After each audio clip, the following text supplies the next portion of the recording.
Bismillahirrahmanirrahim. Assalamualaikum warahmatullahi wabarakatuh. Waalaikumsalam warahmatullahi wabarakatuh. Alhamdulillahilladzi arsala rasulahu bil huda wa dinil haqq liyudhhirahu ala dini kullih wa kafa billahi shahida. Asyhadu an la ilaha illallah wahdahu la syarika lahu wa asyhadu anna Muhammadan abduhu wa rasuluhu la nabiyya wa la rasula ba'dah. Allahumma salli wa sallim wa karim wa barik ala nabiyyina wa syafi'ina ومولانا وقدوتنا وإمامنا محمد وعلى آله وصحبه ومن تبعهم بإحسان إلى يوم الدين أما بعد. Sahabatku jamaah Majelis Keluarga Indonesia yang dirahmati Allah, Alhamdulillah wa syukurillah, di pagi ini Allah masih membangun kita dalam keadaan sehat walafiat, dan sebagaimana doa-doa yang sudah kita panjatkan ketika bangun tidur, kita bermohon, kita mengaturkan puji dan puja kepada Allah atas semua nikmat yang telah Allah berikan, kenikmatan Allah membangun kita dalam keadaan sehat walafiat.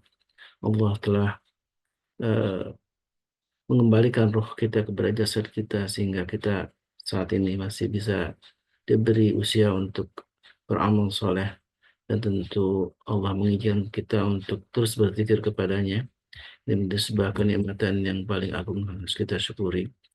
Salawat dan salam tentu senantiasa kita curahkan kepada Nabi kita baginda Rasulullah SAW, yang telah memberikan banyak teladan dalam kehidupan kita, teladan dalam berkeluarga, teladan dalam kehidupan sosial, dalam kepemimpinan, dan begitu banyak teladan yang mungkin belum banyak kita ikuti hingga saat ini. Karena itulah mari kita aturkan salawat dan salam kepada beliau beserta keluarganya, para sahabat, dan juga mudah-mudahan kita termasuk umatnya yang kelak akan mendapatkan syafaat dari beliau.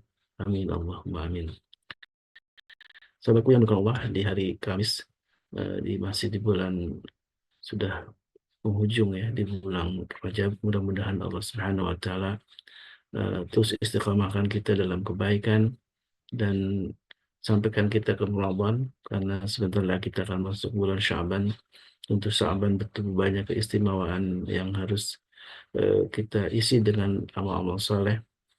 Maka Rasulullah SAW hampir berpuasa sebulan penuh ya. Hanya sedikit hari yang beliau jalani tanpa berpuasa. Begitu yang disampaikan oleh para ulama. Dan mudah-mudahan di pagi ini juga kita masih diberi kesempatan oleh Allah untuk menjalankan berbagai macam ibadah yang wajib maupun yang sunnah. Dan salah satu sunnah dari Nabi kita SAW untuk bermajelis ilmu, yang tentu menjadi sebuah tema yang alhamdulillah akan disampaikan oleh guru kita Ustaz Dudi Al-Jembari tentang fadilah bermajlis. Tentu di sini bermajlis bisa dengan majlis ilmu, juga dengan majlis-majlis zikir yang juga sesungguhnya majlis ilmu adalah majlis zikir ya. Dan dalam hadis Nabi yang mulia, Allah turunkan rahmat kepada orang yang berada di majlis ilmu atau majlis zikir itu. Dan insya Allah kita akan menyimak bagaimana sesungguhnya fadilah bermajlis ini bersama Ustaz Dodi, dan mudah-mudahan dengan tema ini akan semangat kita untuk bermajlis ilmu. Bahkan kita mengajak saudara-saudara kita, sahabat-sahabat kita, bahkan juga tetangga kita untuk hadir dalam majlis ilmu bersama para guru kita di MKI. Dan kita doakan para guru kita mudah-mudahan Allah limpahkan kesehatan, keberkahan dalam kehidupan keluarganya, beserta keluarganya, dan juga untuk keistiqomahan dalam dakwahnya. Dan doa untuk kita semua, para jamaah Majelis Keluarga Indonesia, mudah-mudahan Allah juga limpahkan keberkahan untuk kita bersama keluarga kita. Dan sebelum masuk ke kajian, tentu tidak lupa untuk selalu mengingatkan di pagi ini ada satu ajakan untuk bersedekah. Nah, dan ini sedekah yang rutin kita lakukan setiap pagi, dan mudah-mudahan Allah tambahkan keberkahan untuk kita, karena sedekah yang rutin dilakukan tentu menjadi satu amal yang disebutkan oleh Nabi kita SAW termasuk amal yang paling dicintai Allah Tabaraka wa Ta'ala. Sahabatku yang bukan Allah, alhamdulillah guru kita juga sudah bersama kita. Assalamualaikum Gurunda, sudah. Waalaikumsalam warahmatullahi wabarakatuh. Kaifa halak habibie? Alhamdulillah khairin. Masya Allah, Masya Allah. Munawwar. Baik, Ustaz, di hari Ini sekarang udah hampir ini ya, menjelang masuk ke Sya'ban ya, Ustaz ya. Ya, hari-hari udah besok kayak Syaban ya. Sebentar, let me check. Sepertinya besok Syaban. Iya, betul. Besok Syaban. Hari terakhir ya, Rajab. Jadi ngaji kita pagi ini lebih hebat daripada bulan-bulan yang lain karena bulan haram ya. Jadi Masya Allah. besok besok udah lain cerita tuh. Nggak ada keistimewaan seperti pagi ini. Baik, Ustaz, tafadhol masykurah untuk mengurai tentang apa itu padi labur madas. Baik. Ta'ala fi kulli yawmin insyaallah. Ya. Barakallah fiik. Assalamualaikum warahmatullahi wabarakatuh. Waalaikumsalam Waalaikumsalam warahmatullahi warahmatullahi wabarakatuh. wabarakatuh. Alhamdulillah, alhamdulillahilladzi ahyana ba'da ma amatana wa ilaihin nusyur. Alhamdulillahilladzi anzalna Qur'ana fi qulubil mu'minin walladzi anzalna sakinata fi qulubil muslimin. Asyhadu an la ilaha illallah wahdahu la syarika lah wa asyhadu anna Muhammadan abduhu wa rasuluhu la nabi wa rasulullah ba'da. Allahumma salli wa sallim wa barik ala nabiyyina Muhammadin wa ala alihi wa sahbihi wa mawala wa la haula wa la quwata illa billah ma ba'd. Bapak Ibu yang dapat Allah SWT, calon penghuni surga semuanya, kebersyukuran adalah sebuah keniscayaan dan salawat serta salam semoga senantiasa tercurah ke hadirat Rasulullah SAW berikut para keluarga, sahabat dan para pecinta risalah dan syariat beliau hingga akhir zaman. Mudah-mudahan kita yang hadir pada kesempatan pagi hari ini bisa menjadi bagian dari golongan orang-orang yang mendapatkan syafaat beliau kelak di akhirat. Amin. Allahumma amin. Ketika kita memahami bahwa eh, ada begitu banyak harapan dari setiap kita, baik pembina, pengurus, para asatidah, para muhibbin, para jamaah, para donatur yang tergabung dalam komunitas manusia-manusia calon penghuni surga di NKI ini, kita doakan mudah-mudahan Allah SWT senantiasa berikan hidayah, inayah, iradah, kudrah, terlebih maunahnya, sehingga kita bisa menjalankan keistiqomahan dalam keislaman kita sampai akhir hayat kita menjemput husnul khotimah dan kita menjadi orang-orang yang berkumpul di surga sekeluarga. Amin. Allahumma. Kita kembali membahas Hisnul Muslim. Di tangan saya ada sebuah buku kecil yang kita jadikan sebagai tameng seorang Muslim, Hisnul Muslim atau doa dan zikir dari Al-Quran dan Sunnah yang ditulis.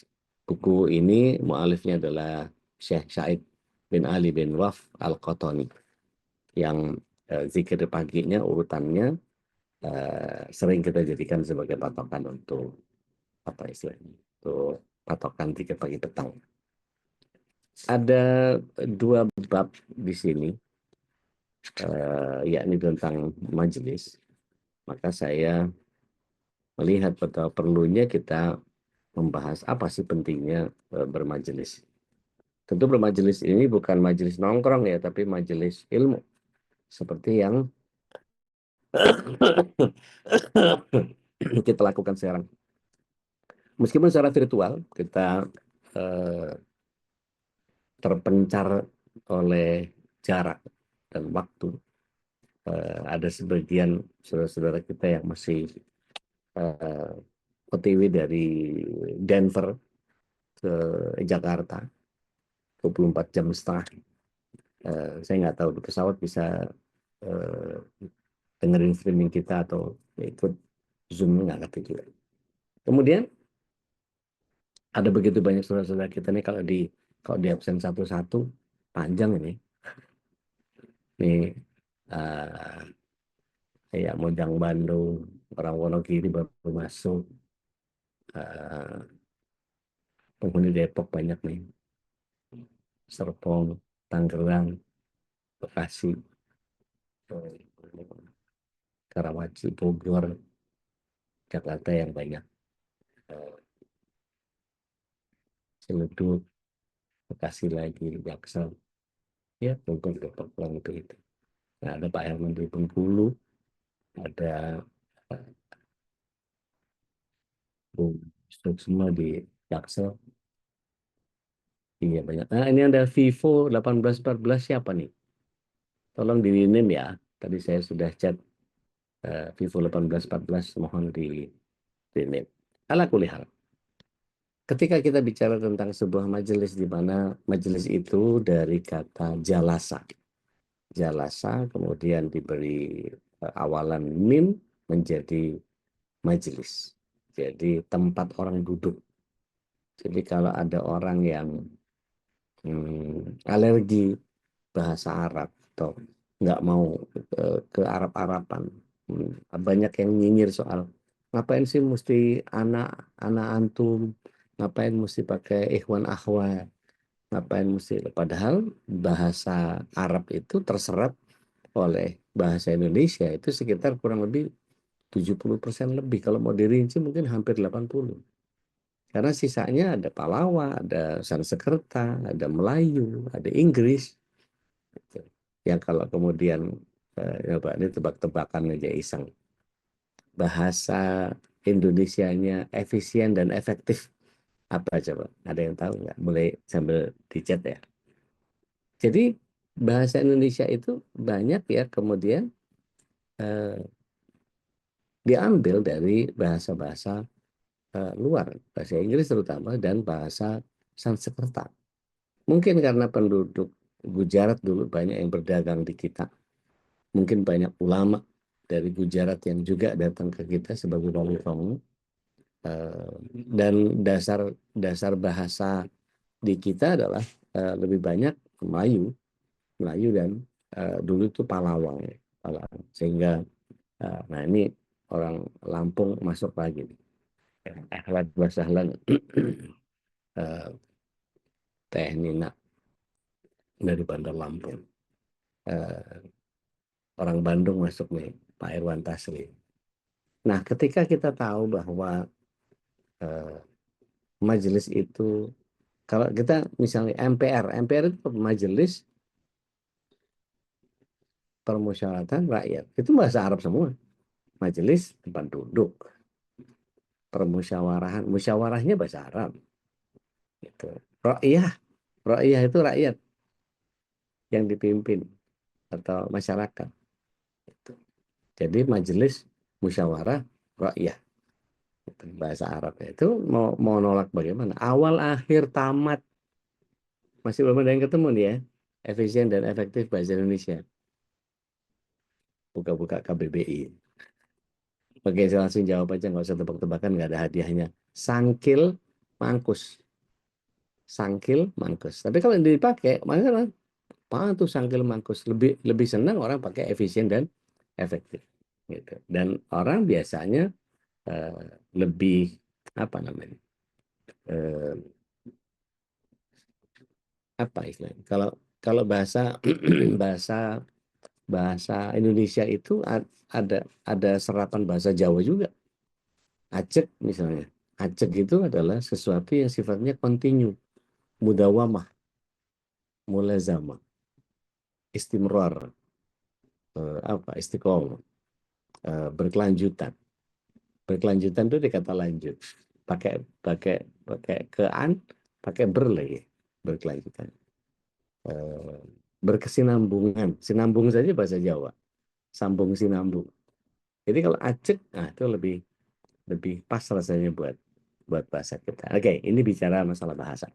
Eh, Ketika kita tahu bahwa di dalam majelis itu keilmuan adalah bagian yang kemudian setiap orang diharapkan bisa memahami bahwa apa yang disampaikan apapun gitu ya, maka menjadi bagian yang kita tahu bahwa ada transfer knowledge. Nah, ini udah bahasa Inggris gitu ya.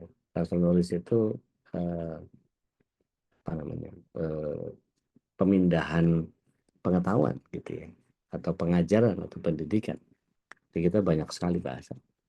Nah, kemudian kalau kita perhatikan ada beberapa adab di dalam bermajelis itu yang kemudian tatkala seseorang memahami bahwa majelis ini adalah taman-taman surga, maka fadilah bermajelis itu, Masya Allah, kalau kita mau kupas satu-satu, mungkin orang akan menjadi gandrung dengan, nah gandrung ini bahasa apa? Bahasa Jawa. Menjadi apa ya? Menjadi gemar atau mencintai atau menjadi apa?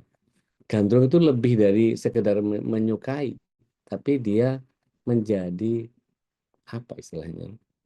eh, Apa bahasa tepatnya kalau kita tuh demen aja gitu ya. Jadi kalau kita sudah gandrung dengan majelis ilmu, maka orang akan melihat sesuatu menjadi sangat luar biasa. Nah, yang unik adalah kemarin eh, anak saya yang pertama itu karena memang dia dari kecil saya ajarkan tentang majelis ilmu, jadi sudah terbiasa.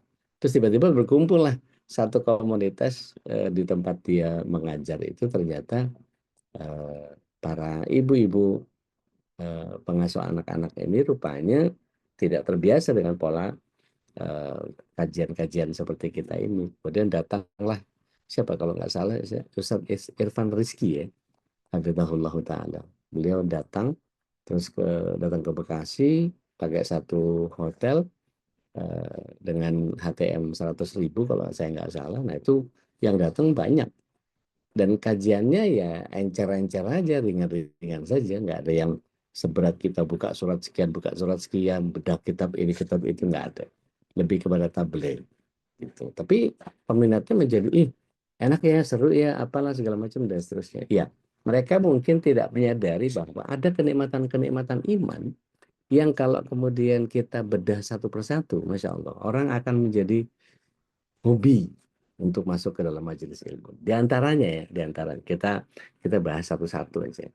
Jadi kalau di sisi eh, bagian yang Rasulullah SAW sampaikan gitu ya, bahwa majelis ilmu itu yang akan didatangi oleh para malaikat rahmat yang kemudian langsung menaungi sayapnya di antara para majelis-majelis ilmu itu, mereka bertumpuk-tumpuk, berlapis-lapis, yang banyaknya malaikat itu sampai kemudian kepada petala langit yang pertama.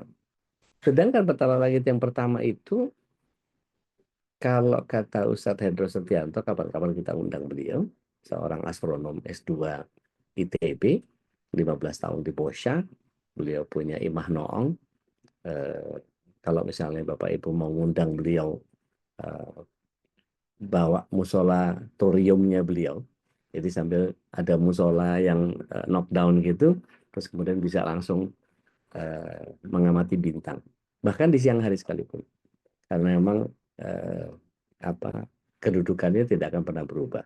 Nah, kemudian yang terjadi, jarak point to point antara bumi sampai ke langit, petala langit yang pertama itu, menurut beliau adalah sekitar 200.000 parsek. Satu parsek itu satuan antariksa yang kalau kita googling nanti ketemu angka 1,37 triliun kilometer cahaya. Jadi betapa rahmat Allah begitu luas untuk orang-orang yang berada di majelis ilmu. Nanti saya akan sampaikan lebih lebih detailnya karena itu hadis dari Abu Hurairah yang kemudian Rasulullah SAW menyatakan bahwa eh, begitu selesai majelis kita bubar, maka kemudian malaikat-malaikat ini lapor kepada Allah. Kami baru datang dari ini dan ini. Maka kemudian setiap kita nanti akan dilaporkan bahwa si fulan di dalam majelisnya tadi dia memohon kepadamu rahmat, memohon kepadamu ampunan, memohon kepadamu kebaikan-kebaikan. Maka kata Allah, mereka sudah aku berikan apa yang mereka mau. Terus tadi Ustadz Kholis berdoa, saya berdoa, Bapak Ibu juga pasti punya doa masing-masing. Gitu. Maka itu didengar juga oleh malaikat. Dan malaikat melapor juga. Tadi saya mendengar si Fulan bilang begini, si Fulan bilang begini, si Fulan bilang begini. Maka aku akan kabulkan apa yang menjadi permintaan mereka. Dan tadi itu ada orang yang kemudian tidak niat bermajelis, tetapi dia Nggak tahu, mungkin ada satpam ngasih jadwal piket atau apa, petugas kebersihan mau ngambil sampah atau apapun gitu ya. Ketika bergabung dengan kita dalam majelis itu, maka yang terjadi adalah dosa-dosanya akan diampuni oleh Allah SWT. Kata Rasulullah SAW, orang bermajelis itu, teman duduknya tidak akan pernah celaka karena. Jadi, Masya Allah banget gitu. Jadi kalau kita perhatikan itu. Nah, taman-taman surga yang dimaksud ini adalah bagian dari bahasan keutamaan dan kemuliaan ilmu. Jadi kalau kita lihat di dalam bab majelis adalah taman-taman surga, ini jelas keutamaan yang sangat besar karena ilmu dengan merupakan jalan mengantarkan kita kepada dengan izin Allah Tabaraka wa Ta'ala menuju kepada surga. Maka gambaran tentang surga akan dirasakan oleh seorang penuntut ilmu ketika dia berada di majelis ilmu di dunia ini yang merupakan taman-taman surga. Dan Rasulullah SAW menyatakan itu dari riwayatnya Abdullah bin Umar, ya, radhiyallahu anhu. Jadi Rasulullah SAW menyatakan bahwa eh, dikatakan eh, idza amartum, ya, biriyadin, dikatakan biriyadin jannah, maka dikatakan sama Rasulullah SAW, farda'un, jika kalian lewat taman-taman surga maka nikmatilah atau bersenang-senang kepadanya. Para sahabat Rasulullah SAW menanyakan radhiyallahu anhum, ya Rasulullah, apa itu riyadul jannah? Maka Rasulullah SAW bersabda, majelis-majelis yang disebut nama Allah, sungguh Allah Subhanahu wa taala punya para malaikat yang mereka selalu mencari majelis pengajian di dunia. Kalau mereka telah menemukannya, maka para malaikat itu akan melingkupi orang-orang yang hadir di majelis tersebut dengan sayap-sayap mereka. Masya Allah. Di dalam kitab Silsilah As-Sahihah, hadis As-Sahihah dinyatakan itu hadisnya hasan oleh Syekh Albani.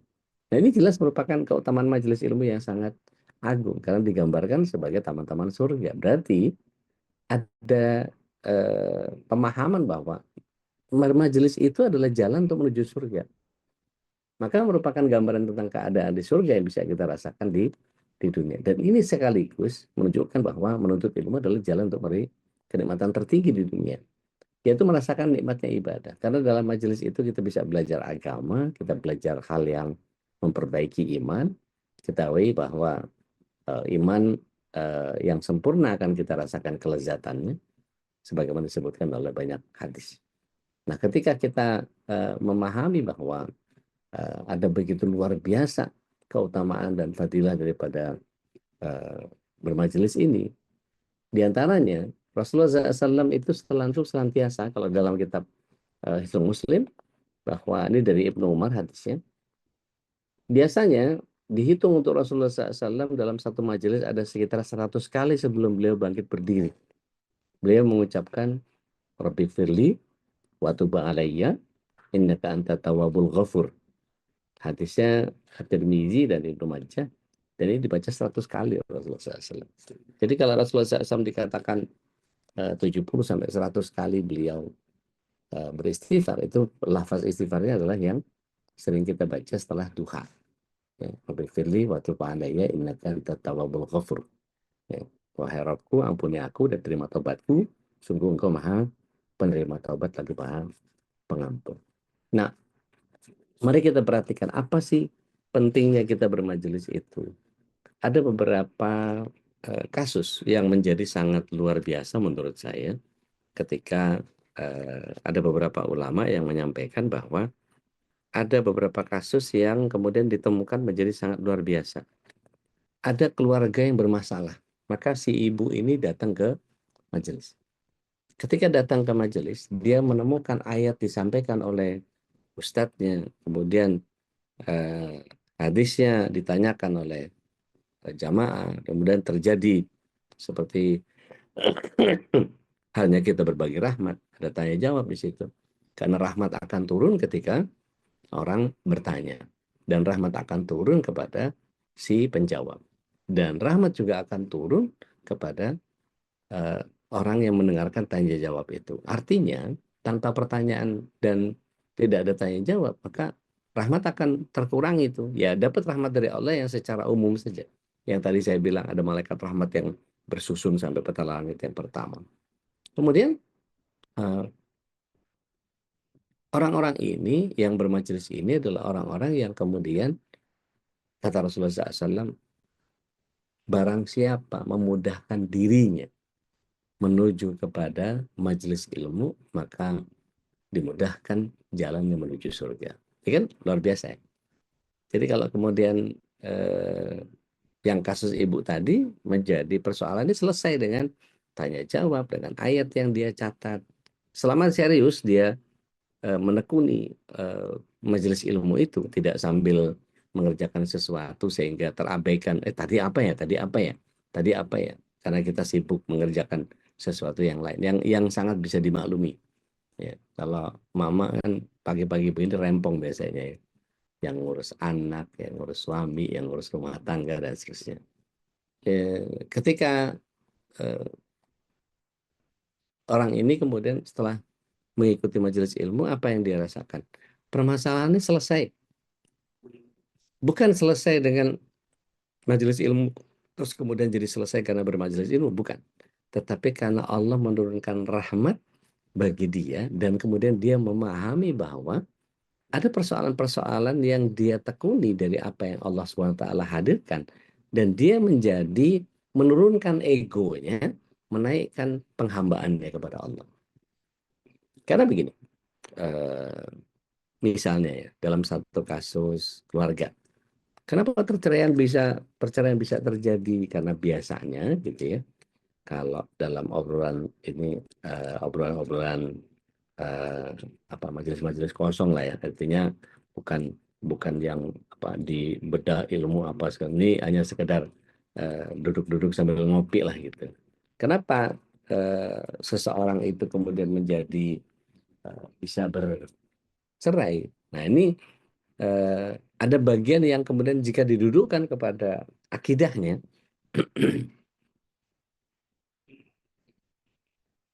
jodoh itu kan di tangan Allah. Berarti jodoh itu adalah pilihan Allah yang kemudian diberikan kepada kita. Persoalannya cocok tidak cocok, suka nggak suka, demen nggak demen, pasangan kita ya seperti itu. Dan itu sengaja Allah hadirkan untuk kita. Seperti pesannya Mbak Vivi, bahwa menikah itu bukan hanya untuk sekedar mencari kebahagiaan, tetapi sangat boleh jadi Allah SWT sedang memberikan sebuah pernikahan kepada kita untuk supaya kita menjadi manusia yang, nah ini kemudian terjemahannya menjadi masing-masing, tergantung kasus yang sering kita bahas. Yang tangguh, yang sabar, yang kuat, yang melindungi, yang mendampingi, yang membimbing, yang menyayangi, yang mencintai, yang dan seterusnya. Dan itu setiap kita punya fase itu. Karena jika tidak, karena Allah SWT menghadirkan itu, lalu buat apa kita bisa apa istilahnya dengan nyaman gonta-ganti pasangan? Nggak cocok ganti, nggak cocok ganti, nggak cocok ganti. Bukankah ego kita harus kita turunkan dan mendekati pada apa yang Allah ridho terhadap apa yang terjadi pada pasangan kita?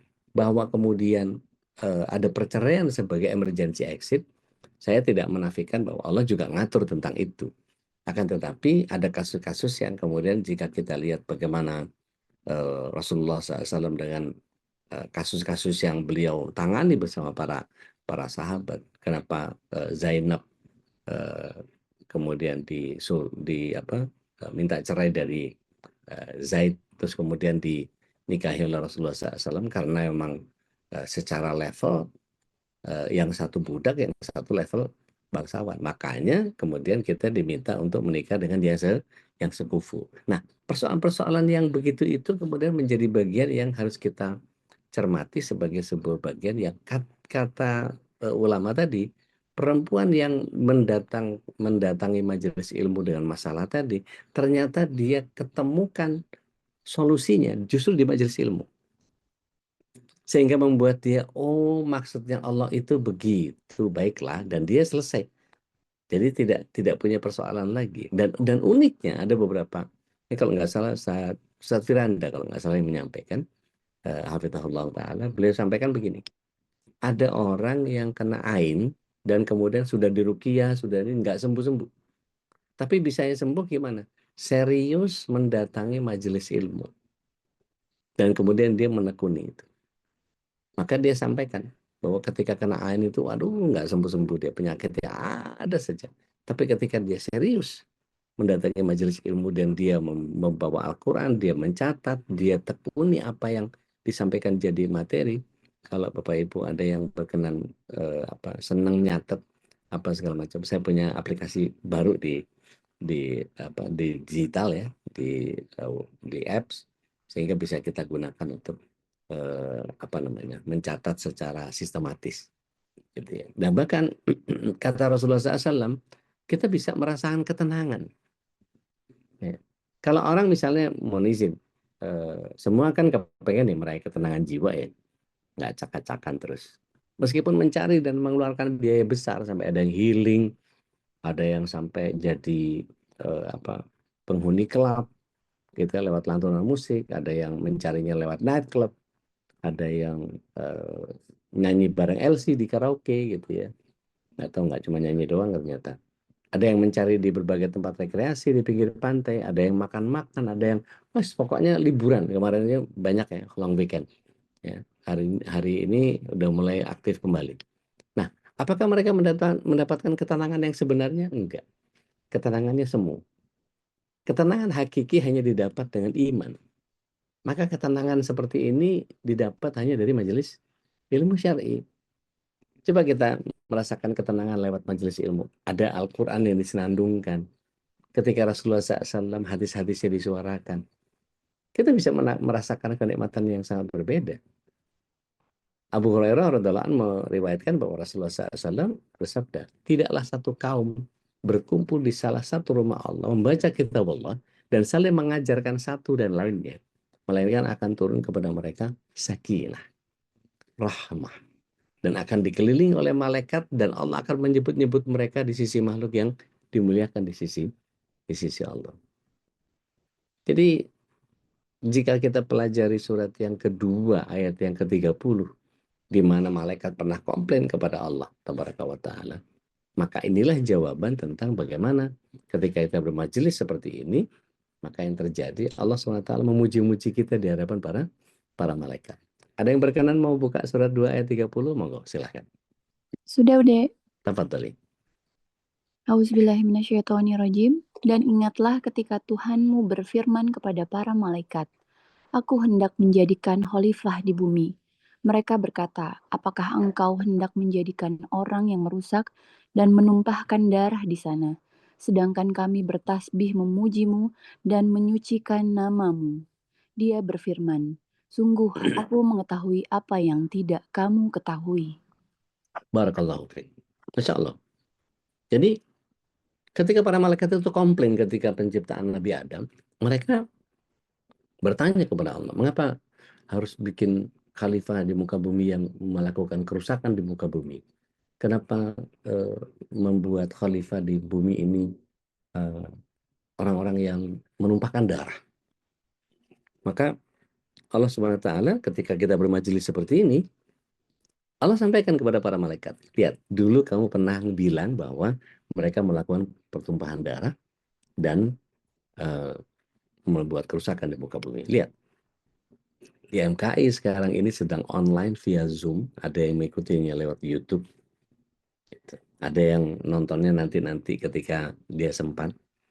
Maka mereka, kata Allah tabaraka wa ta'ala, memujiku, memperbesar namaku, mengagungkan nama Rasulku. Ini yang kemudian disebut oleh Allah tabaraka wa ta'ala bahwa Allah menyebut-nyebut kita di sisi makhluk yang dimuliakan di sisi Allah. Maka setidaknya ada 4 keutamaan yang disebutkan bagi orang yang mau duduk mempelajari kitab Allah. Terutama yang di rumah Allah ya, artinya kalau kita ke masjid. Yang pertama, meraih ketenangan. Kalau dibacakan surah Al-Kahfi misalnya, dari Bara bin Azib, radhiyallahu anhu, dia menyatakan bahwa ada seseorang yang sedang membaca surah Al-Kahfi, maka di sisinya terdapat seekor kuda yang diikat di rumah. Lantas kuda tersebut lari. Pria tersebut lantas keluar dan melihat-lihat, ternyata ia tidak melihat apapun. Kuda tadi ternyata memang pergi lari. ketika datang pagi hari, peristiwa tadi ceritakan kepada Rasulullah SAW. Maka Rasulullah SAW menyatakan ketenangan itu datang karena Al-Quran. Jadi rupanya Bara bin Azib membaca Al-Kahfi itu banyak malaikat yang turun.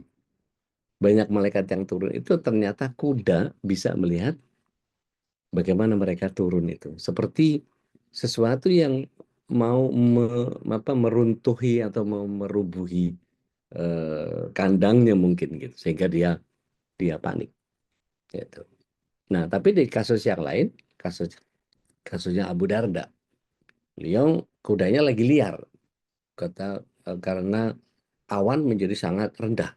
Jadi kuda itu gampang stres semua. Ketika turun awan itu sangat dekat dengan bumi, maka kemudian kudanya ini lari panik. Maka dia terbawa lari kuda yang tidak terkontrol ini. Maka ketika lewat satu kampung, ada yang membaca surah Al-Kahfi. Seketika itu juga kuda itu menjadi tenang dan lembut perangainya, kembali seperti sedia kala, seperti kuda piaraan biasa, bukan seperti kuda liar tadi. Maka kejadian ini dilaporkan kepada Rasulullah SAW. Ya Rasulullah, kemarin aku begini dan begini, dan dinyatakan kepada Rasulullah SAW ketika kudanya liar dan mendengar ada yang membaca Al-Kahfi, masa ketika itu tenang. Ketenangan itu milik Allah.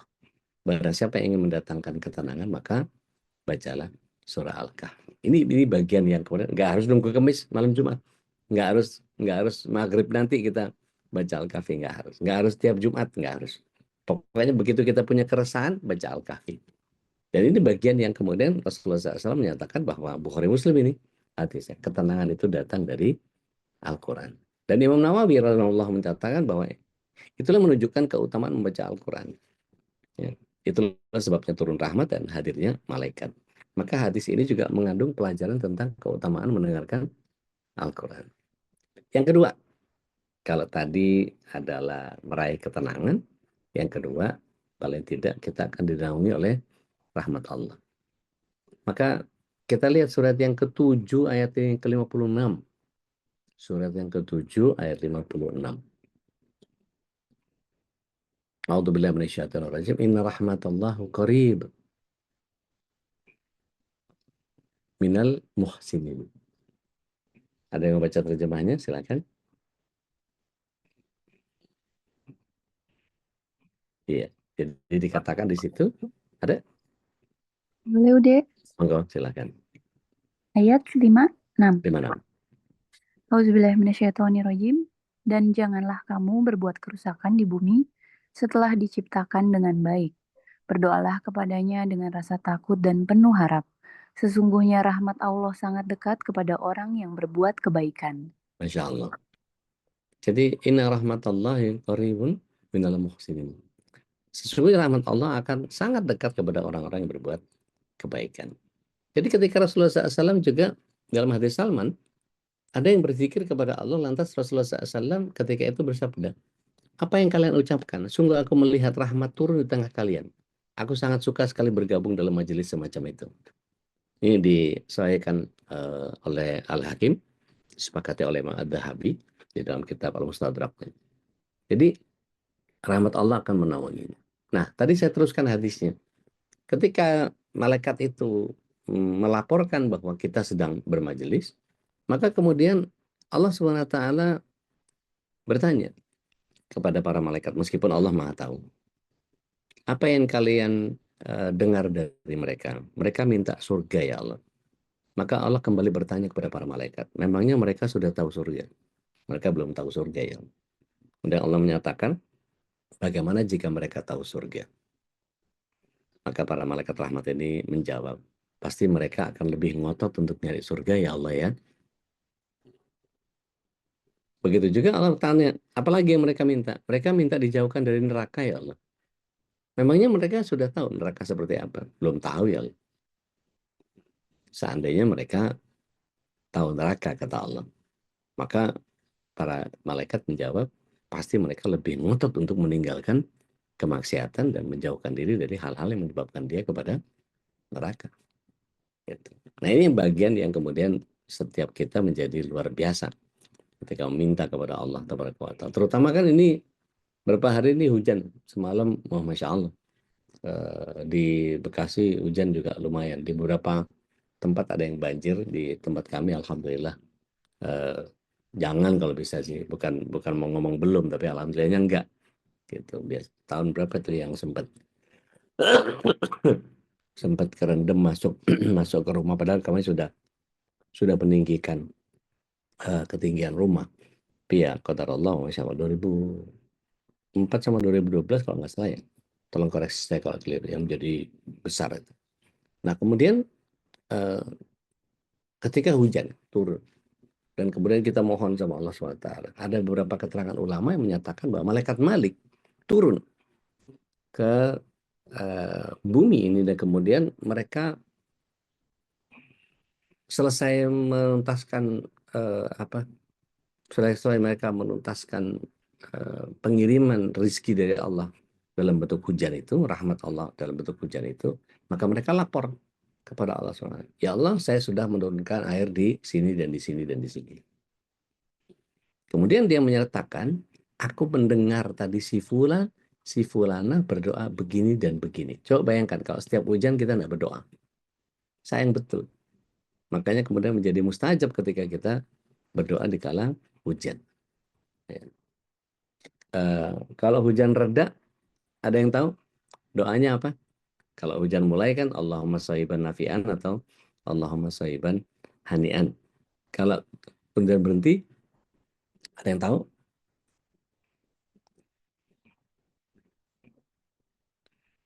Apa? Nggak tahu ya. Allahumma. Awalaina. Oh ini enggak, itu untuk geser, untuk enggak hujan terus-terusan. Begitu selesai, reda, yuk dibuka apa doanya.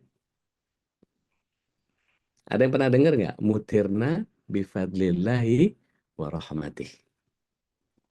Yuk, jangan jadi mu'alaf terus ah.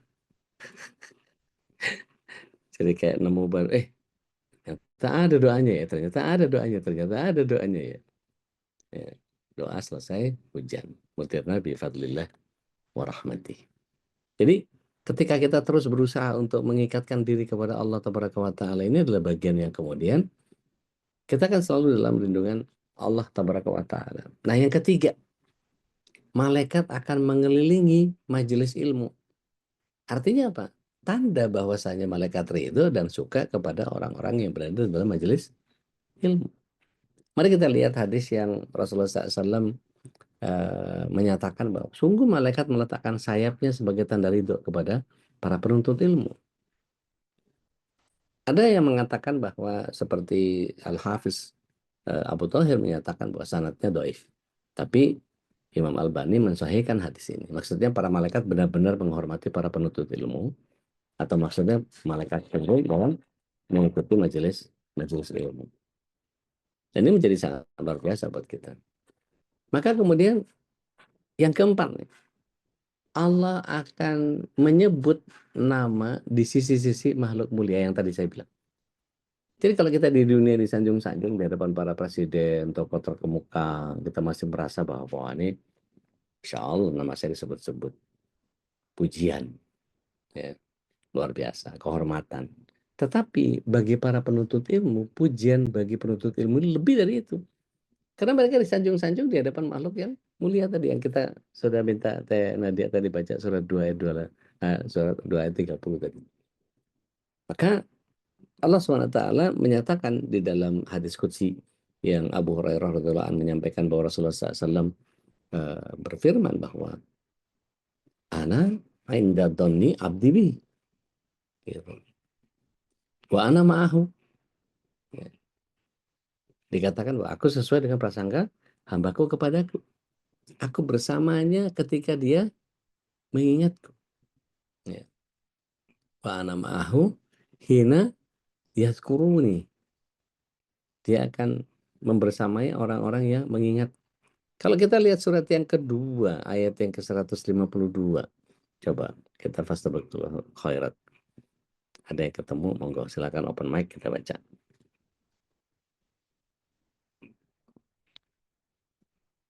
Al-Baqarah 152, silakan.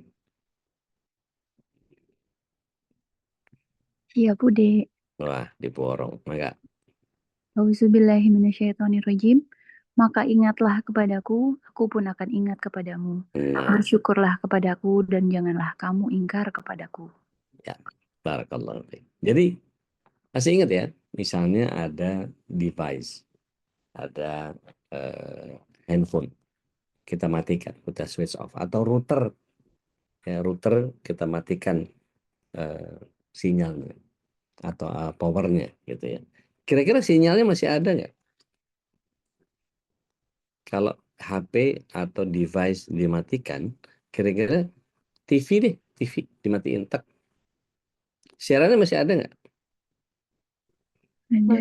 Masih, cuman TV-nya yang nggak nerima. Artinya ketika Allah keberadaannya itu meliputi segala sesuatu, Allahu Akbar. Kemudian kita nggak connect sama Allah, yang rugi kita. Maka segera nyalakan device kita, on-kan terus hubungan kita kepada Allah Tabaraka wa Ta'ala. Maka mengikatkan diri kepada Allah Tabaraka wa Ta'ala membuat kita menjadi sadar bahwa kita selalu senantiasa berada dalam genggamannya. Kita selalu berada dalam pengawasannya. Kita selalu berada dalam kondisi yang dalam pengaturannya. Tidak ada rekayasa sebaik rekayasa Allah. Maka dalam kondisi seperti ini kembali lagi tadi, ketika ada seorang keluarga, sebuah keluarga bermasalah, maka yang terjadi adalah yakini bahwa Allah menjadikan pasangan kita itu adalah jodoh yang dianugerahkan oleh Allah. Maka istri itu apa? Bagian dari rizki atau bagian dari anugerah? Atau hanya sekedar titipan? Kalau kata jokesnya bapak-bapak, oh istri itu rizki. Maka kalau pengen banyak rizki, banyakkan istri. Mulai deh katanya. Jadi ketika kita memahami bahwa Allah Taala hendak memberikan sesuatu kepada kita dengan konteks tadi, maka apa yang Allah inginkan dari pemberian itu, anugerah itu, rizki itu, sehingga ketika diberikan kenikmatan, apa yang harus kita munculkan? Bukankah seorang yang beriman itu punya dua karakter dasar yang ajaib, kata Rasulullah SAW. Ajaban fi amri mu'min. Menakjubkan urusan orang beriman. Kalau dikasih nikmat, dia bisa bersyukur, dan syukurnya jadi kebaikan.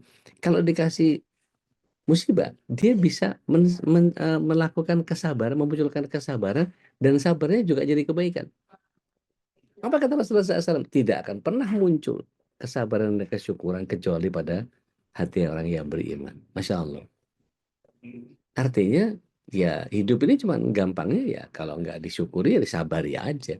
Sesederhana itu, gitu. Tapi memang persoalannya menjadi tidak sesederhana itu deh, gitu kan ya. Baik, saya paham bahwa ketika ada keluarga yang bermasalah itu kan biasanya nggak ada titik temu, ya. Yang kemudian memang ya tadi perceraian adalah sebuah emergency exit, gitu. Nah, kalau kita kemudian melihat bahwa apakah nggak pengen kita dapat ketenangan jiwa, keutamaan seperti disampaikan di beberapa hal tadi gitu. Dan ini kalau mau dipretelin satu-satu, oh, Masya Allah banyak banget. Tapi setidaknya ada 4 itu tadi. Jadi yang setidaknya yang bisa membuat kita mendapatkan fadilah daripada majelis tadi, meraih ketenangan, akan dilindungi oleh rahmat Allah, malaikat akan mengelilingi majelis ilmu, dan ini adalah bagian di mana kita dielu-elukan oleh Allah Subhanahu wa taala di sisi makhluk yang mulia. Saya cukup sampai di sini dulu. Kita berbagi rahmat, mudah-mudahan Allahumma shayban hani'an. Turun lagi Ustaz. Masyaallah. Berbanyak doa. Maka saya kembalikan kepada Ustaz Khalis. Tafadhol Mas Ustaz. Masya Allah, tabarakallah ya. Sudah bermajlis ilmu, hujan lagi Ustaz ya. Berarti double Ya, sekali ini, double. Jadi jangan sampai terlewat begitu saja untuk memanfaatkan majlis ilmu ini dengan doa. Dan banyak doa. Kalau yang punya hajat banyak, maka berdoa ketika majlis ilmu ya Ustaz ya. Karena itu masyaallah. dikatakan oleh Allah Subhanahu wa taala bahwa Allah akan kabulkan. Dan saya tadi sebentar juga di chat, silakan untuk melihat teks hadisnya yang dari riwayat Imam Muslim ya, tentang Masyaallah. orang yang bermajlis ilmunya akan Allah turunkan ketenangan, Ya, akan turunkan rahmat, dan majlis ilmu dan keliling masyaallah. Subhanahu wa Ta'ala, dan juga para malaikat turun juga untuk melindungi orang-orang yang berhadir dalam majelis ilmu ya. Nah, Dan terakhir menarik saat ketika disebutkan bahwa Allah menyebut orang-orang yang ada dalam majelis ilmu ini. saya, Masya Allah itu saya, mana ya? Kita coba bayangkan Allah menyebut nama kita ya. Masya Allah. eh, Orang-orang Maka yang menjadi rugi kita kalau kemudian kita tidak bermajelis itu, Ustaz. Sayang disebut, betul kita ini. nama kita disebut oleh Allah, Masya Allah, kuasa alam Masya semesta Allah, ini gimana Masya tuh? Allah, Masya Allah, Coba bayangkan Masya luar Allah, biasanya apa Masya Allah. mulianya ya majelis ilmu. Ini yang bikin orang menjadi gandrung tadi saya bilang. Mm-mm. Yang nerjemah ini susah tadi, tapi alhamdulillah tadi dapat apa kasmaran kalau katanya Bu Dwi, atau seneng banget kata Teh Nadia, atau hobi banget gitu. Mm-mm. Enggak, kalau ada yang mau bantah, mau nyanggah, mau nambah boleh. Baik, silakan. Masih ada karena udah kalau di hari Kamis ini memang sampai jam, Maaf, maaf, mohon maaf ya, enam ada tiga kelas puluh lagi. jadi tidak bisa yang biasanya sampai jam 7 sampai jam 6.30 karena berhubung ada majlis lain, jadi mohon dimaafkan ya. Baik, Diizinkan untuk udah lebih dulu live ke Zoom gitu ya. Dan salam. ada 10 menit kita untuk ngobrol, eh, Tafadhali. diskusi, bertanya gitu ya tentang tadi fadilah majelis ilmu. Dan sayang sekali kalau kata Bunda Nadia kalau ini nggak jadi shot ya, apa namanya, untuk disebarkan biar nanti banyak orang yang tertarik ikut majelis ilmu gitu ya. Dan Jadi kalau boleh berpesan gini, Ustaz. Apapun yang terjadi, apapun keadaannya, jangan pernah tinggalkan majelis ilmu. Ibarat nih, para suami nggak bisa ngajarin para istri. Maka para istri harus punya inisiatif. Aku mau ikut kajiannya Ustadz Anu. Kalau nggak diizinin sama suami, oke, ajarkan aku tentang itu. nah, Ketika suami tidak punya kapasitas, maka dia akan merelakan istrinya untuk kemudian datang ke majelis itu. dan jangan lupa untuk meresum, Ah, share itu yang resumenya ke penting. suami ya. Itu yang penting. Itu penting juga ya. Karena karena kadang-kadang ada yang ngaji foto-foto, ada yang foto-foto ngaji. Ada dua tuh. Kalau yang satu ngaji foto-foto, ngajinya nggak penting, yang penting foto-foto. Sambil dengerin kajian gitu. Itu tiba-tiba ada yang dia foto-foto gitu sama satu geng di itunya dia. Jadi wifi ya namanya kalau rame-rame itu. Dari selfie jadi wifi rame-rame gitu. Tak. Habis itu langsung diposting.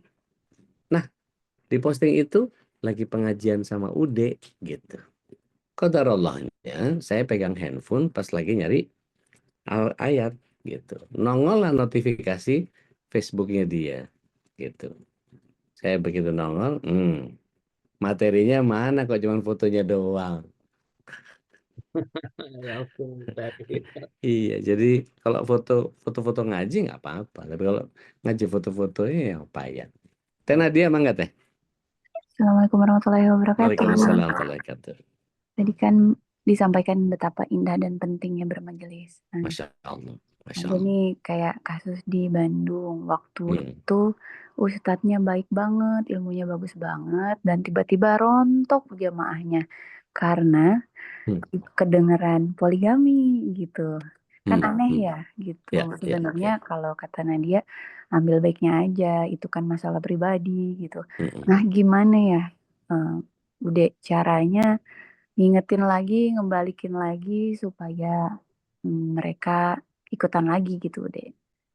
Eh, Bismillah, wassalatu wassalamu ala Rasulillah. Dan alhamdulillah sih udah balik lagi sih ya, meskipun terjadi perceraian juga gitu. Artinya gini, eh, kalau kemudian kita melihat bahwa eh, poligami itu syariatnya siapa sih?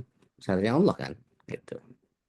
Maka ketika ada orang yang menjalankan syariatnya Allah, seharusnya gitu ya, malah disetujui atau setidaknya kita apa namanya memahami bahwa ada orang yang bisa menjalankan itu dan bahwa semua tidak mampu melihatnya sebagai sebuah syariat Allah ya namanya pemahaman tiap orang beda-beda. Kita aja belum semua nih hafal doa setelah selesai hujan. gitu kan. Nah, ini yang kemudian kalau ditanya gitu ya, sudah dihafal belum? Nah, agak susah lagi ngapalnya. Padahal gampang tadi. Mutirna fi bahlillahi wa rahmati. Nah, persoalan yang seperti ini kadang-kadang membuat orang menjadi termakan oleh stigma di masyarakat. Jadi seolah-olah poligami itu sesuatu yang kan dulu filmnya nggak pernah ada yang kalau kita lihat film-film yang buatan buatan Yahudi lah ya, tidak ada cerita poligami sukses, nggak ada. Padahal kalau kita lihat dari beberapa ulama-ulama kita, guru-guru kita, itu banyak yang sukses dengan poligaminya. Artinya, kalau kemudian bicara data nih misalnya, punten bisa cari di BPS, mana yang lebih banyak terjadi perceraian, monogami atau poligami? Gami. Ah, monogami. Gitu. Poligami mana? Jarang yang cerai. Mari kita berhitung, kan gitu jadinya. Nah, ini persoalan yang kemudian stigma masyarakat itu seolah-olah kalau yang sudah jadi istri kedua, ketiga, keempat itu jadi pelakor. Nah, ini stigma ini yang kemudian diberikan kepada Islam yang sebetulnya orang ingin menghancurkan Islamnya. Gitu. Bukan masalah poligaminya. Kalau kita lihat sejarah gitu ya, eh, dulu itu ada yang sampai istrinya 100, ada yang kemudian tidak pernah memuliakan istri, dan di zaman dulu itu zaman jahiliyah banyak sekali orang yang kemudian punya istri lebih dari 10 itu kalau mereka apa namanya kaya dan seterusnya. Dan per hari ini orang yang miskin sekalipun dia bisa, saya kenal sendiri sama orangnya, saya pernah bersafar bermuamalah dan bermalam bersama beliau cukup lama. Itu saya kenal beliau, nggak punya, orang nggak punya, tetapi istrinya masya Allah di mana-mana. Loh, kok bisa begitu? Ternyata dia ngumbar nafsu. Nah, ulah oknum-oknum yang seperti ini yang kemudian merusak citra poligami itu sendiri. Akhirnya apa? Para wanita berontak, berontak dalam bentuk feminisme yang nggak jelas. Ketika mereka misalnya mengatakan, alah paling cuma nyari yang lebih muda, lebih cantik. Alah cuman paling, jadi nggak dilihat sisi kesolehahannya, bagaimana dia berakhlak, bagaimana dia bersikap. Karena Afan, ada beberapa eh, pernikahan yang kemudian bersama pasangan yang pertama itu, waduh, suami nggak karu-karuan, istri nggak karu-karuan, begitu pisah dan kemudian dapat pasangan yang baru, dua-duanya suaminya menjadi lebih jadi suami, istrinya menjadi lebih diistrikan. Karena apa? Suaminya meratukan dia karena dia merajakan suaminya. Yang satu dia menyayangi suaminya tanpa tendensi, betul-betul tulus mengerjakannya. Sehingga suami mau ngapa-ngapain asik-asik aja. Nah, apa yang terjadi pada pernikahan yang sebelumnya? Tuh, kan jadi masalah karakter yang kemudian tadi saya bilang. Orang lebih mengedepankan ego daripada kehendak Allah yang Allah anugerahkan jodoh itu untuk dirawat. Sehingga kita memunculkan karakter-karakter yang tadi dikatakan bahwa di surat 7 ayat 56 itu Allah akan merahmati kepada orang-orang yang berbuat baik. Bukankah sabar itu baik? Bukankah tangguh itu baik? Bukankah menahan kemarahan itu baik? Bukan, udah banyak banget nih kalau mau diperhatikan satu-satu gitu. Luar biasa. Gitu ya. Wallahu a'lam. Bisa. Gitu teh.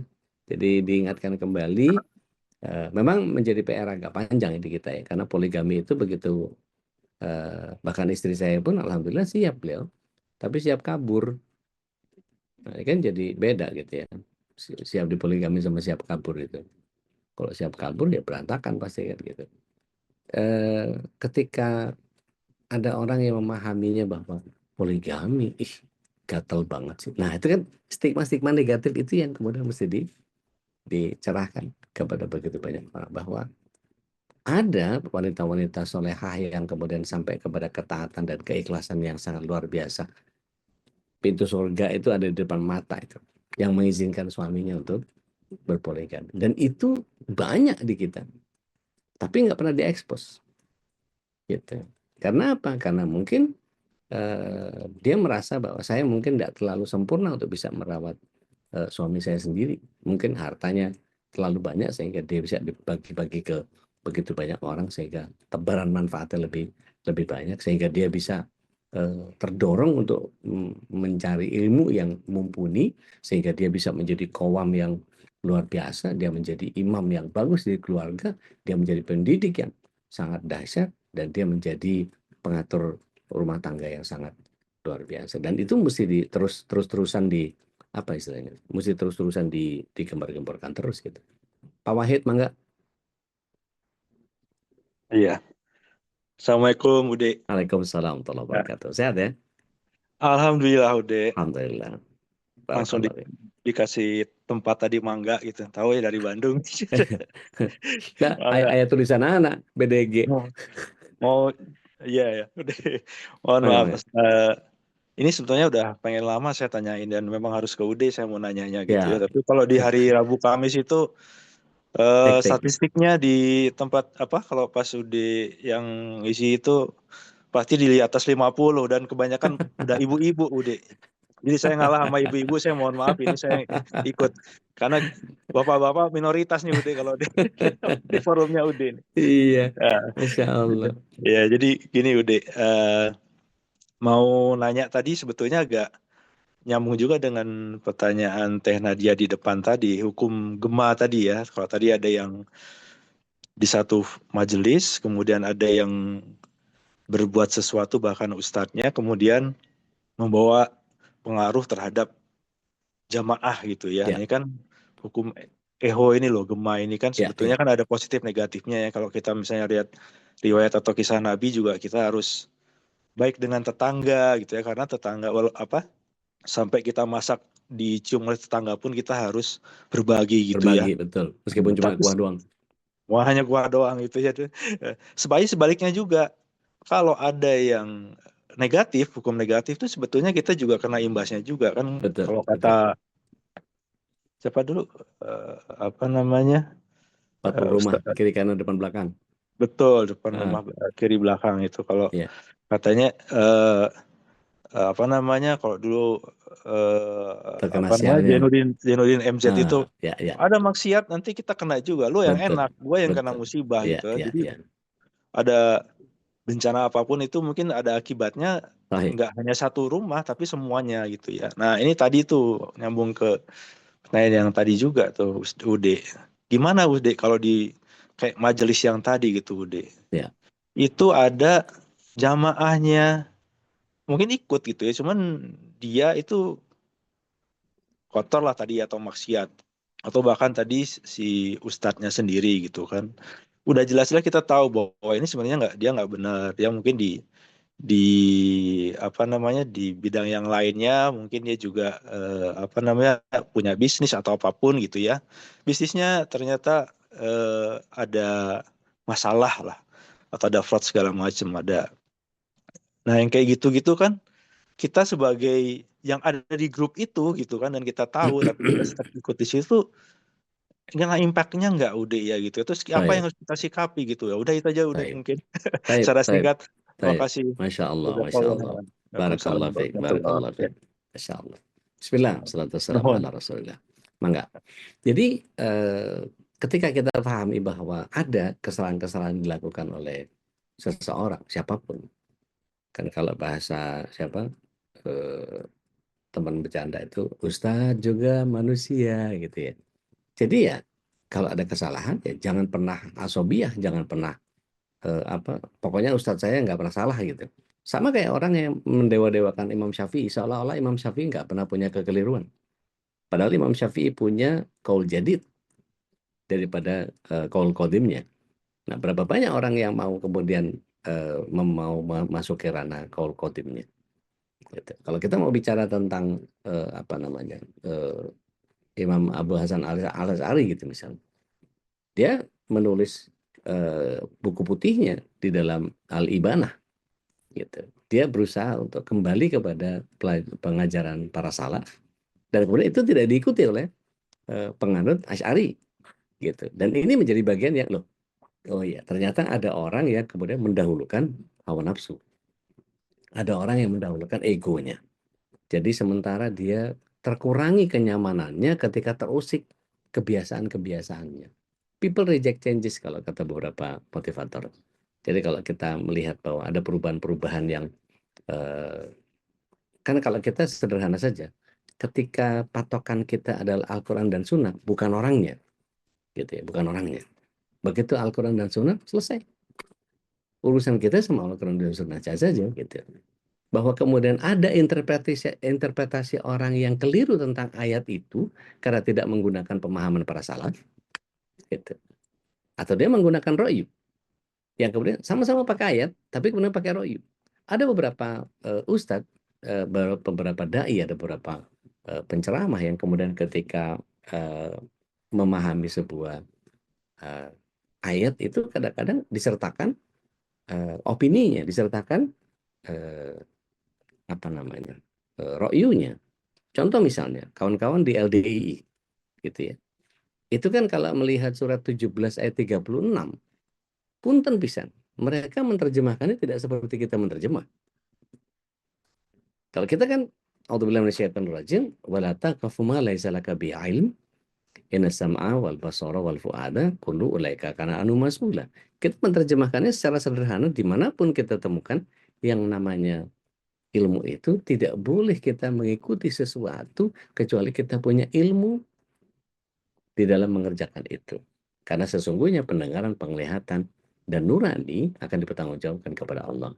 Apa yang diterjemahkan sama kawan-kawan di LDI? Jangan kalian mengikuti sesuatu jika tidak ada ilmu mangkul di dalamnya. Mangkulnya itu dari mana? Jadi siapa namanya? Lubis. Lubis itu ternyata bukan lubis Padang atau lubis Medan.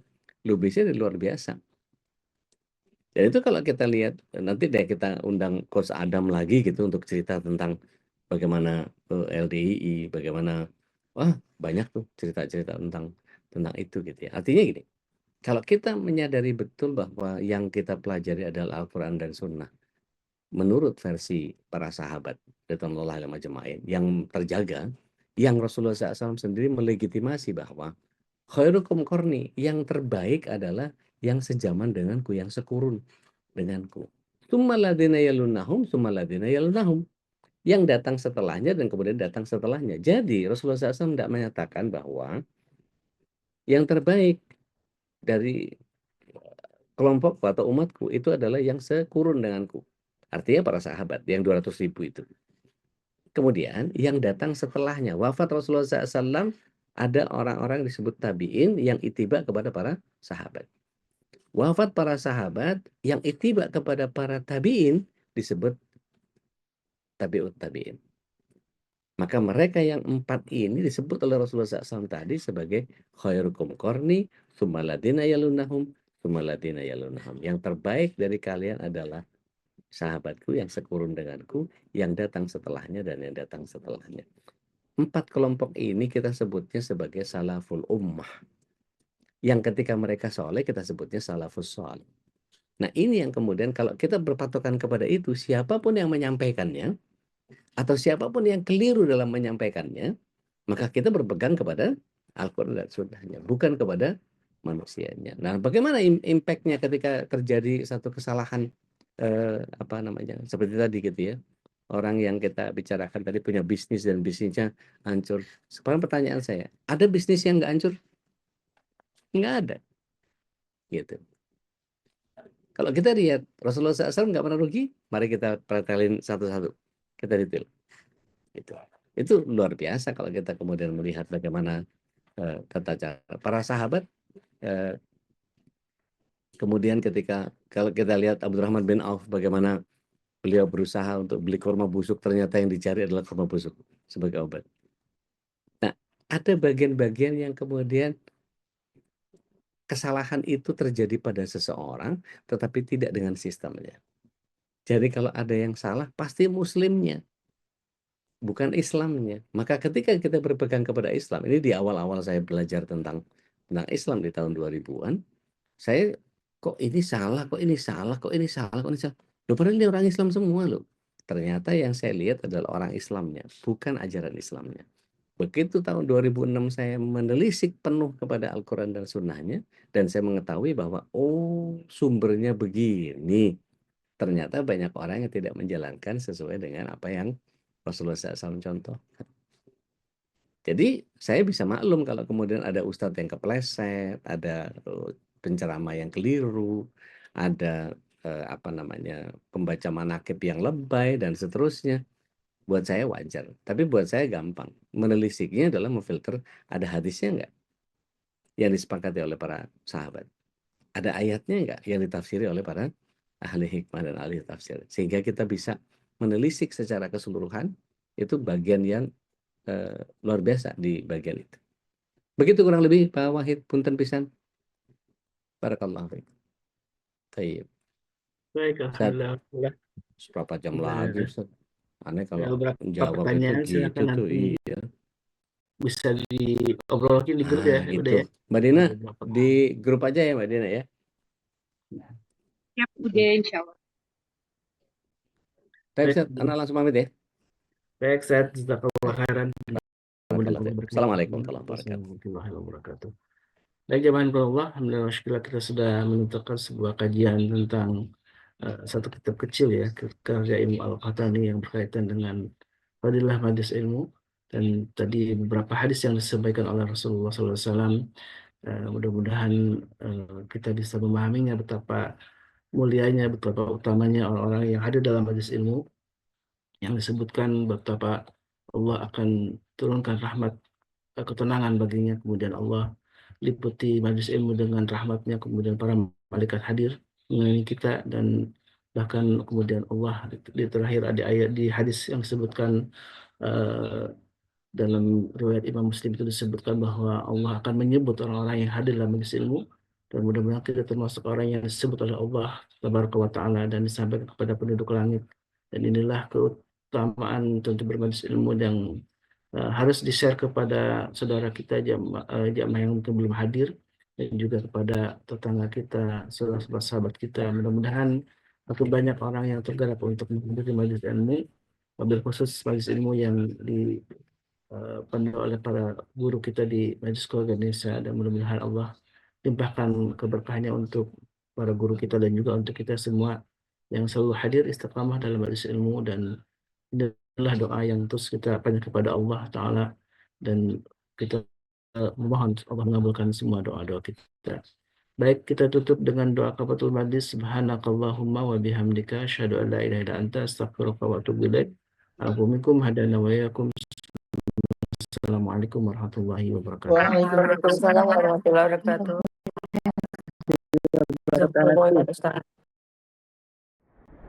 Allahumma arhamna bil Qur'an waj'alhu lana imaman wa nuran wa hudan wa rahmah.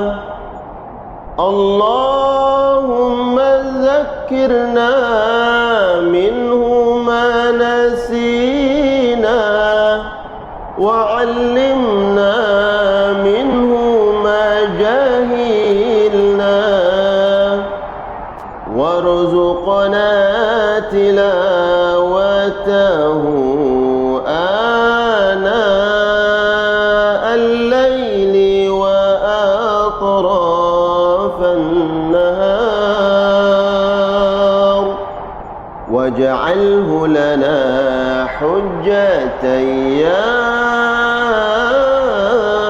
رب العالمين.